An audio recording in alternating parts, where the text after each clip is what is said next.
Welcome to our channel. Anganwadi பணியாளர்கள் வேலைக்கு எப்படி வந்து அப்ளிகேஷன் ஃபார்ம் ஃபில் பண்ணணும், அதில் என்னென்ன டீட்டெயில்ஸ் நீங்கள் கொடுக்கணும், என்னென்ன ஜெராக்ஸ் காப்பீஸ் இணைக்கணும், அட்டஸ்டேஷன் எப்படி பண்ணணும், இதை பற்றிய ஃபுல் டீட்டெயில்ஸுமே இந்த வீடியோவில் பார்த்தலாம்.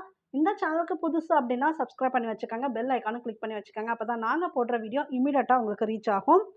நீங்கள் இந்த போஸ்ட்டுக்கு அப்ளை பண்ணணும் அப்படின்னா இந்த இணையதளத்திலேருந்து உங்களுக்கான அப்ளிகேஷனை நீங்கள் பதிவிறக்கம் செய்யணும். www.icds.tn.gov.in இந்த இணையதளத்துக்குள்ளே போயிட்டு அங்கேருந்து நீங்கள் வந்து அப்ளிகேஷன் ஃபார்ம் டவுன்லோட் பண்ணிக்காங்க.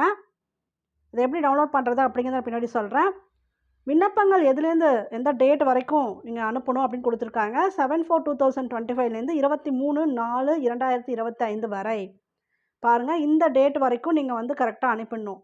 23/4/2025 வரை 10 அலுவலக வேலை நாட்களுக்குள் விண்ணப்பிக்க வேண்டும். அரசு விடுமுறை நாட்கள் வந்து அதை கன்சிடர் பண்ண மாட்டாங்க. நீங்கள் கரெக்டாக சப்மிட் பண்ணுறது டேட் வந்து இதுக்குள்ளே இருக்கணும். 23/4/2025க்குள்ளே இருக்கணும். வேலைக்கான ஊதியம் விவரம் இங்கே கொடுத்துருக்காங்க, பார்த்துக்காங்க. தொகுப்பூதியம் மாதம் ஒன்றுக்கு.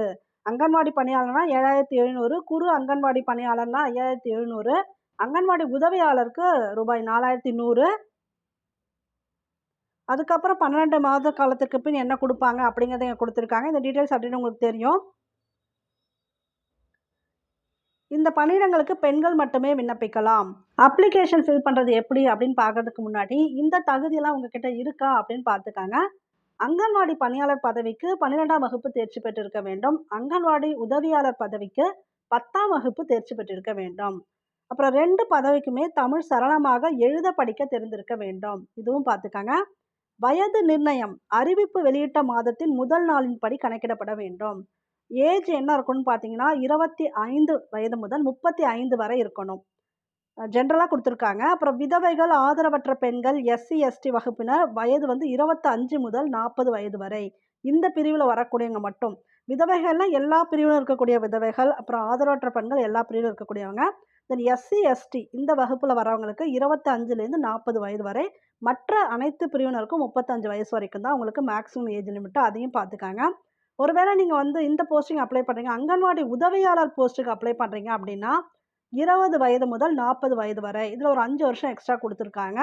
விதவைகள், ஆதரவற்ற பெண்கள், SC ST வகுப்பினருக்கு 20 முதல் 45 வயது வரை. இன்னும் ஒரு 5 இயர்ஸ் இதுலேயும் எக்ஸ்டெண்ட் பண்ணி கொடுத்துருக்காங்க.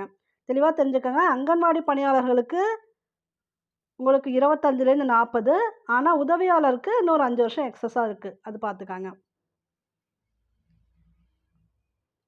தூர சுற்றளவு இது முக்கியமாக நீங்கள் பார்த்துக்கணும். காலி பணியிடங்களை நிரப்ப விண்ணப்பதாரர் அறிவிக்கப்பட்டுள்ள கிராமங்களில் உள்ள குழந்தைகள் மையம் அமைந்துள்ள அதே கிராமத்தை சேர்ந்தவர், அதே கிராம ஊராட்சிக்கு உட்பட்ட பிற கிராமத்தை சேர்ந்தவர். இதை நீங்கள் வந்து அங்கே கரெக்டாக ஃபில் பண்ணணும். உங்கள் அதே கிராமத்தில் இருக்கா அந்த மையம்னு பாருங்கள். இல்லைன்னா அதே கிராம ஊராட்சிக்கு உட்பட்ட பிற கிராமத்தை சேர்ந்தவர், அந்த கிராம ஊராட்சி எல்லையின் அருகில் உள்ள அடுத்த கிராம ஊராட்சியை சேர்ந்தவராக இருத்தல் வேண்டும். இந்த 3க்குள்ளே இருந்தால் தான் நீங்கள் அப்ளை பண்ண முடியும். அதே போல் காலி பணியிடங்களை நிரப்ப விண்ணப்பதாரர் அறிவிக்கப்பட்டுள்ள மாநகராட்சி. இப்போ இது முன்னாடி சொன்னதெல்லாம் கிராமம் பற்றி. அடுத்தது வர்றது மாநகராட்சி, நகராட்சி மற்றும் நகராட்சி பஞ்சாயத்துகளில் உள்ள குழந்தைகள் மையம் அமைந்துள்ள அதே வார்டு அல்லது அருகில் உள்ள வார்டு அல்லது மையம் அமைந்துள்ள வார்டின் எல்லையை பகிர்ந்து கொள்ளும் வார்டை சேர்ந்தவராக இருத்தல் வேண்டும். இந்த கண்டிஷன் இருந்தால் தான் நீங்கள் வந்து அப்ளை பண்ண முடியும். காலி பணியிட விவரங்கள் இது முதல்ல நீங்கள் தெரிஞ்சுக்கிட்டு அப்ளை பண்ணுங்கள். ஏன்னா ஒவ்வொரு இடத்துலையுமே உங்களுடைய ஒவ்வொரு பிளேஸுக்கு இந்த வகுப்பினர் வந்து அப்ளை பண்ணலாங்கிற மாதிரி கொடுத்துருக்காங்க. இப்போ வந்து தூத்துக்குடி மாவட்டத்துக்கு தெளிவாக கொடுத்துருக்காங்க. இந்த இணையதளத்தில் போயிட்டால் அதில் உங்களுக்கு உங்கள் காஸ்ட்டுக்கு அந்த நீங்கள் அப்ளை பண்ணக்கூடிய மையத்தில் வேக்கண்ட் இருக்கா இல்லையா அப்படிங்கிறது தெளிவாக தெரிஞ்சுக்கலாம். மற்ற இடத்துக்கெல்லாம் வந்து சப்போஸ் உங்களுக்கு உங்கள் டிஸ்ட்ரிக்ட் வருதா அப்படின்னு சர்ச் பண்ணி பாருங்கள் நெட்டில். அப்படி ஒருவேளை உங்கள் டிஸ்ட்ரிக்ட்டுக்கு இல்லை உங்கள் ஏரியாவுக்கு கிடைக்கல அப்படின்னா நீங்கள் பக்கத்தில் இருக்கக்கூடிய தாலுக்கா ஆஃபீஸில் போய் டீட்டெயில்ஸ் கேட்டுக்காங்க. இல்லைனா உங்கள் அங்கன்வாடி மையத்தில் கூட டீட்டெயில்ஸ் கேட்டு ஃபில் பண்ணிக்காங்க.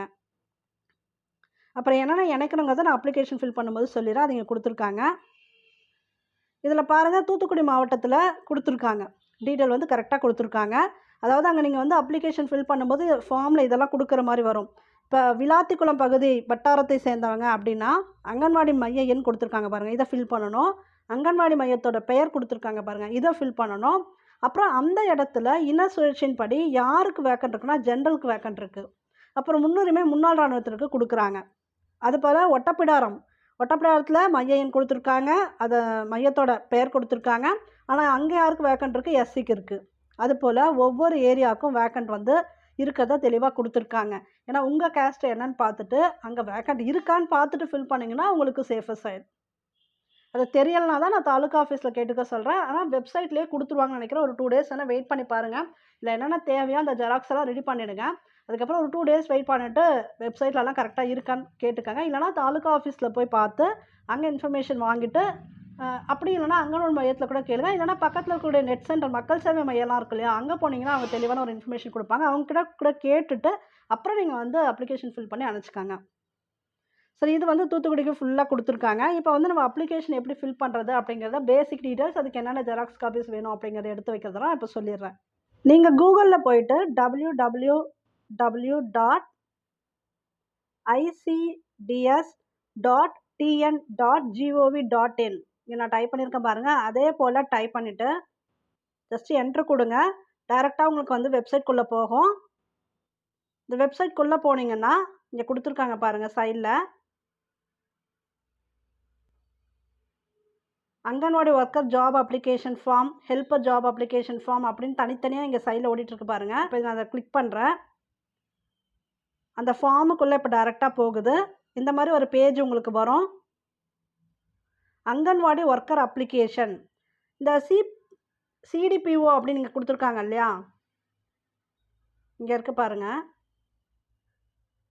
சிடிபிஓ அட்ரஸ்ன்னு கொடுத்துருக்காங்க இல்லையா, இது வந்து என்னென்னு பார்த்தீங்கன்னா உங்களோட தாலுக்காவோட அட்ரஸ். நீங்கள் வந்து எங்கே அப்ளை பண்ணணும், எந்த அட்ரஸ்க்கு அப்ளை பண்ணணும் அப்படிங்கிற தாலுக்காவோட அட்ரஸை அதை நான் ஃபஸ்ட்டே செக் பண்ணிக்கலாம். இப்போயே உங்களுக்கு ஃபஸ்ட்டே காட்டிடுறேன் பாருங்கள்.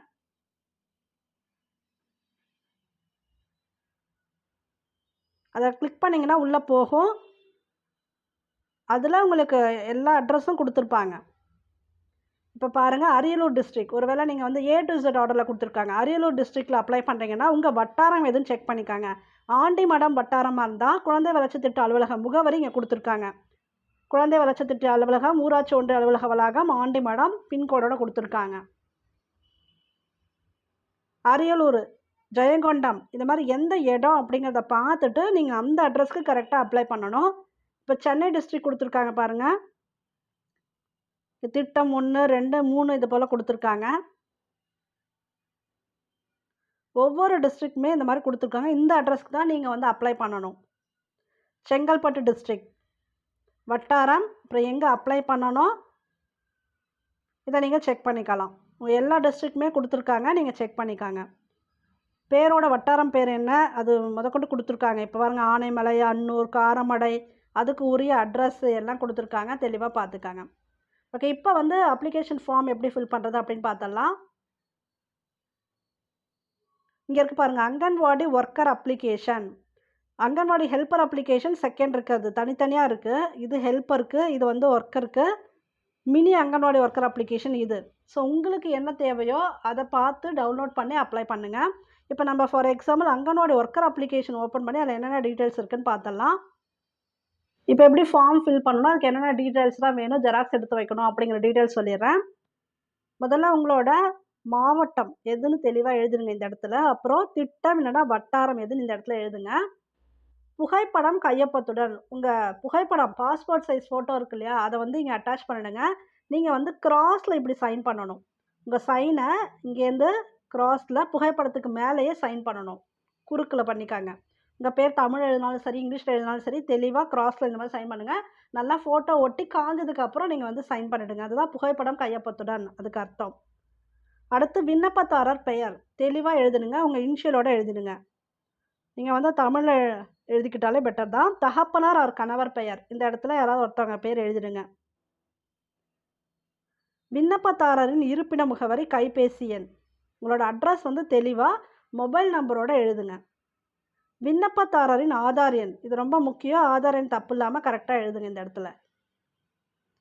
விண்ணப்பதாரரின் இருப்பிடம், பேரூராட்சி, நகராட்சி, மாநகராட்சியின் பெயர், நீங்கள் இருக்கக்கூடிய இருப்பிடம் அது எதுக்கு கீழே வருது அதோட பெயர் வந்து எழுதிடுங்க. விண்ணப்பதாரன் இருப்பிட ஊராட்சி இல்லைனா கிராமம் பெயர், நீங்கள் எந்த ஊராட்சி கீழே வந்திருக்கீங்க இல்லை எந்த கிராமம் அது வந்து எழுதிடுங்க. அங்கன்வாடி பணியாளர் நியமனம் கோரும் காலி பணியிட குழந்தைகள் மையத்தின் எண், பெயர், முகவரி, ஸோ இத தான் வந்து நம்ம அந்த தூத்துக்குடி மாவட்டத்துக்கு ஃபர்ஸ்ட்டே காட்டினேன். அத வந்து நீங்க கண்டிப்பா இங்க ஃபில் பண்ணணும். உங்க டிஸ்ட்ரிக்ட்க்கு உங்க அங்கன்வாடி குழந்தைகள் மையத்தோட எண்ணும், பெயரும் குடுக்கணும். சரிங்களா? ஒவ்வொரு டிஸ்ட்ரிக்ட்க்கும் நீங்க எங்க அப்ளை பண்றீங்களோ, அதுக்கு உரிய அங்கன்வாடி மையத்தின் எண்ணும், அதற்கு உரிய பெயர் முகவரியும் கரெக்ட்டா குடுக்கணும். அப்படி தெரியல அப்படின்னா, ஒண்ணு பக்கத்துல இருக்கக்கூடிய மக்கள் சேவை மையங்கள போய் நீங்க அணுகலாம். அப்படி இல்ல அப்படின்னா, தாலுகா ஆஃபீஸ் இல்லன்னா அந்த அங்கன்வாடி மையத்திலே கூட விசாரிச்சு பாருங்க. கல்வி தகுதி. ஸோ இந்த போஸ்ட்டுக்கு வந்து 12த் அப்புறம் ஹெல்ப்பர்க்குலாம் பார்த்தீங்கன்னா 10த் இருந்தது. ஸோ எந்த போஸ்ட்டுக்கு அப்ளை பண்றீங்களோ, அதுக்கு தகுந்த மாரி கல்வி தகுதி கரெக்ட்டா இங்க வந்து ஃபில் பண்ணிடுங்க. 12ஆம் வகுப்பு தேர்ச்சி, தமிழ்நாடு அரசு தேர்வுகள் இயக்ககம் பெற்ற விவரம், சான்றிதழ், சுய சான்றப்பமிட்ட நகலுடன். இந்த இடத்துல பார்த்தீங்கன்னா, நீங்க வந்து 12த் பாஸ் ஆன இயர் போட்டுக்கங்க. எவ்வளோ மார்க்ஸ் அப்படிங்கிறத போட்டுருங்க. இந்த ஜெராக்ஸ் எடுத்து நீங்க என்ன பண்ணணும் அப்படின்னா, உங்களோட செல்ஃப் அட்டஸ்டேஷன்னா உங்களோட கையெழுத்து அதில இருக்கணும். சரிங்களா? கிராஸ்ல நீங்க சைன் போட்டுருக்கணும்.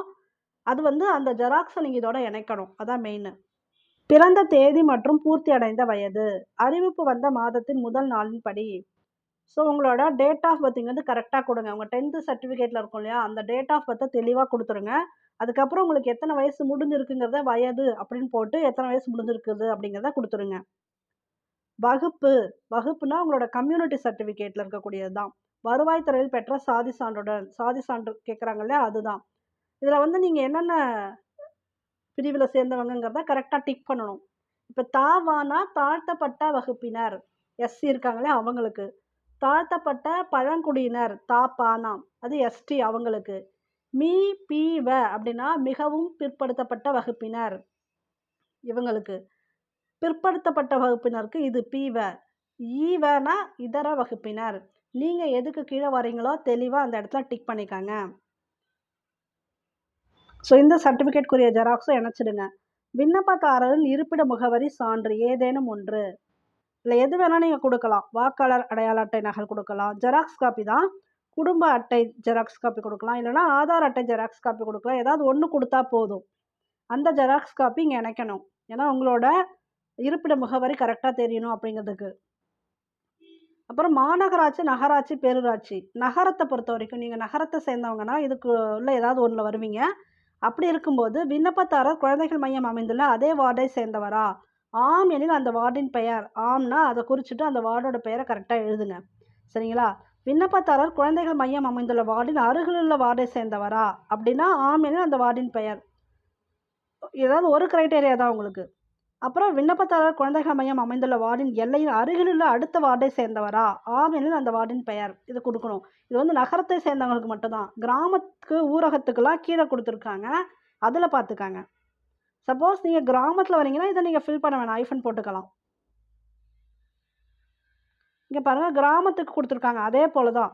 கிராமங்களில் உள்ள குழந்தைகள் மையங்களில் ஊரகம்னு குடுத்துட்டு, விண்ணப்பதாரர் குழந்தைகள் மையம் அமைந்துள்ள அதே கிராமத்தை சேர்ந்தவரா? ஆம் எனில் கிராமத்தின் பெயர். டிக் அடிச்சுட்டு பெயர் எழுதணும்.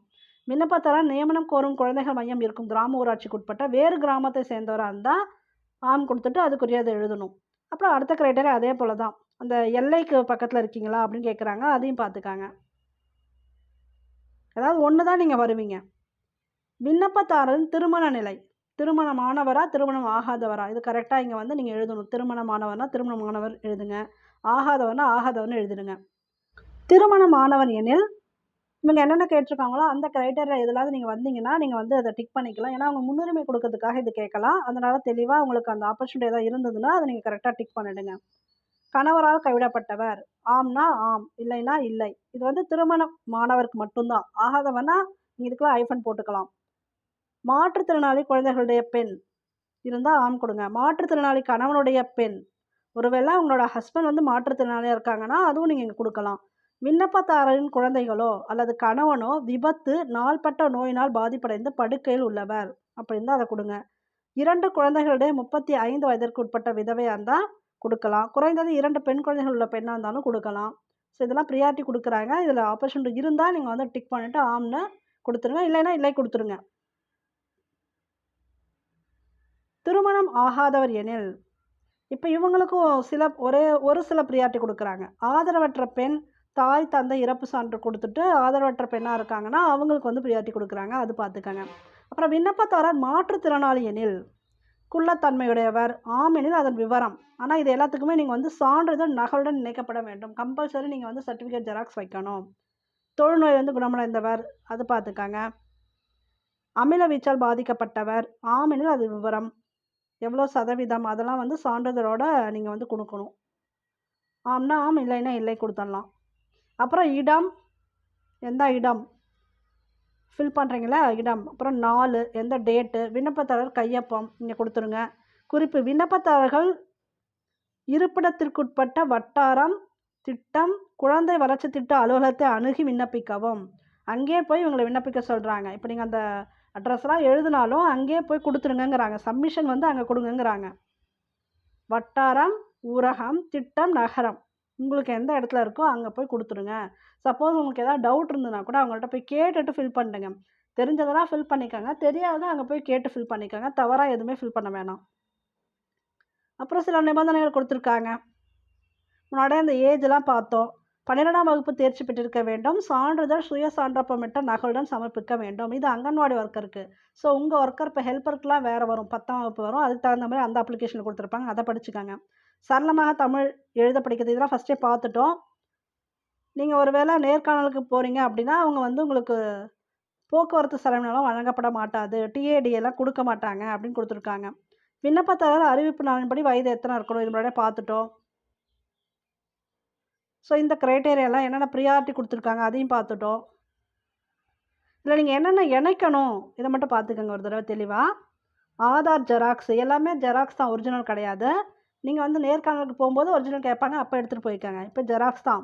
ஆதார் ஜெராக்ஸு, இல்லை குடும்ப அட்டை, இல்லைனா வாக்காளர் அடையாள அட்டை, ஏதாவது ஒன்று கொடுத்தா போதும். இந்த இடத்துல ஜாதி சான்றிதழ் அது கொடுக்கணும், அதுக்குரிய ஜெராக்ஸு. ஆதரவற்ற பெண் எனில் தாய் தந்தை இறப்பு சான்று ஆகியவை சுய சான்றப்பமிட்ட நகலுடன் சமர்ப்பிக்க வேண்டும், இது கொடுக்கணும். அப்புறம் உங்களோட மார்க் ஷீட்டு கொடுத்துருந்தாங்க இல்லையா, 10தா 12தா அப்படிங்கிறது, அதை வந்து நீங்கள் இணைச்சணும். அது ஃபஸ்ட்டே கொடுத்துருக்காங்க, இதில் கொடுக்கல, பட் அதையும் நோட் பண்ணிக்கோங்க, அதை நீங்கள் கொடுக்கணும்.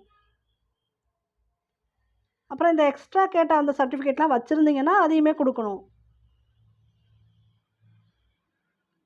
விண்ணப்பங்களை தபால் அஞ்சல் மூலம் வட்டார திட்ட அலுவலகத்திற்கு அனுப்பும்போது ஏற்படும் கால தாமதங்களுக்கு துறை பொறுப்பாகாது. ஏன்னா பர்டிகுலர் டேஸ் தான் உங்களுக்கு கொடுத்துருக்காங்க, அதனால் அந்த துறை பொறுப்பாகாது. இந்த மாதிரி சாட்டர்டே சண்டேனா லீவ் ஆகிடும், அதுக்கு தகுந்த போல் பார்த்து நீங்கள் அனுப்பிக்கணும்.